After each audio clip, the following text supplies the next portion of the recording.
She set out to travel the world full-time with just $10,000. No income, no safety net. So how do you keep going when the cash runs out? Filipina Kachumandap has visited all 195 countries in the world, and most of it was self-funded. She started with $10,000 in savings from working in the Middle East. This was in 2013. She was 24 years old with no income. Her first priority was stretching every dollar. Before I left, I was actually reading blogs. I was actually budgeting $15 a day because they said there's like $7 hostel, and then I could eat $1 per meal. You know, you just get rice and soup, and then there's like a lot of like free walking tours, and I didn't drink, I didn't do much, and I was trying to volunteer so I could save up money.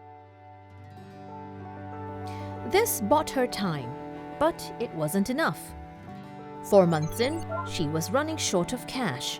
She needed income fast. So she went where demand was high and supply was low. She got certified and started teaching English in rural Vietnam. The government wanted English teachers to go there, but the British people and the American doesn't want to go there. So the Filipinos went there, and I was one of them. And they give you accommodation, they gave me visa, and they were paying me $17 an hour, excluding the food and the travel. And I was just like, please take me, like bring me even in the most remote schools here. She worked 2 days a week, tutored on the side, and saved aggressively. 8 months later, she had saved $12,000. That was enough to keep traveling. But there was a limit. Her income was tied to one place. Long-term travel isn't about saving more. It's about building income that moves with you. To break that limit, she needed new skills. Skills she could use anywhere.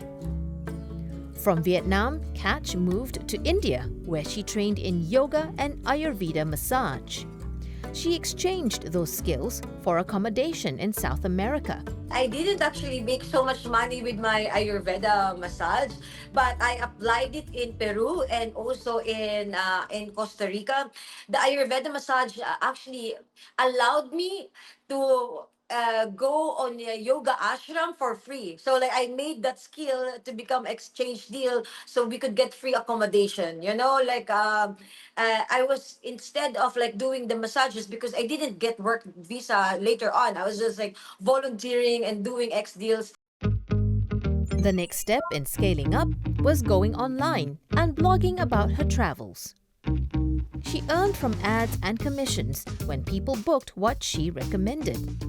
She stayed in visa-free countries in South America for 3 years. In Peru, her monthly expenses for rent and food were under $1,000. So that time, I was already making around like $1,500 because of all different side gigs that I was doing. You know, like I was managing the Facebook account of this restaurant, and I was managing the Instagram account of this massage thing, and then I was recommending hotels. So I was making $1,500 that time, and the overhead expenses was around like $800, and the $700 I was setting it aside for the next trips. For the first time, she wasn't just saving money, she was earning while traveling. Then she turned her biggest travel problem into a business. As a Filipino passport holder, she needed visas for around 130 countries. So she built a service to help others do the same. My pain is about getting the visa. Instead of just writing about it, why not I offer services about it? Her visa consultancy service charged over $400 per client. At her peak, she was making up to $25,000 a month from websites, organizing group tours, and online work. But working across borders comes with limits. Not every country allows it. I was on tourist visa or business visa. There are countries that even working online won't allow you. So the best thing though is My company was registered that time in Montenegro. Then at some point it was registered in the UK, and then registered in different countries, and then in Dubai. Registering her company there gave her a temporary residence permit in the Balkan country, and that helped generate a new income stream, organizing group tours of the region. Over time, Catch built a system, one that worked wherever she went. Start with savings, keep costs low, and then you build a skill so you can earn from anywhere. Set aside an emergency fund and protect yourself with insurance. Over 12 years, she traveled to every UN-recognized country. Her tour ended in Africa when she visited Sudan in early 2025. The total cost? Nearly $630,000. That's just over $50,000 a year. 70% of that was funded by her various jobs. The remaining 30% was covered by commercial partnerships and tourism sponsors. I was making money on the side while developing my skills. It's never about finding the job, but by preparing yourself so when the opportunity arrives, you're on it. Today, Catch is based in the Philippines, still traveling and teaching others how to do the same. She didn't start out rich.